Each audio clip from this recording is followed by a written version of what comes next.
This channel does not promote any violent, harmful, or illegal activities. All content provided by this channel is meant for an educational purpose only. দেখুন, রাজ্যপাল যে report দিয়েছেন সেটা সম্পূর্ণভাবে রাজনৈতিক উদ্দেশ্য প্রণোদিত এবং তিনি তার পলিটিক্যাল অ্যাসাইনমেন্ট জনিত কারণে রিপোর্টটা দিয়েছেন। প্রথম কথা, তিনি জানেন পরিস্থিতি নিয়ন্ত্রণে, অর্থাৎ এই অবনতি যদি হয় এই কথাগুলো আসে না।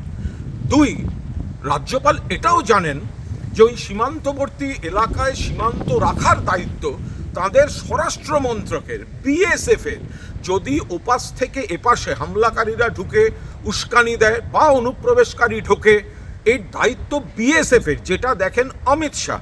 ফলে রাজ্যপালের সুপারিশে থাকা উচিত ছিল যে বিএসএফকে, যারা নিজেদের দায়িত্ব সীমান্ত রেখা থেকে 15 কিলোমিটারের বদলে 50 কিলোমিটার করে নিয়েছে, তাদের সঠিক দায়িত্ব পালন করতে হবে।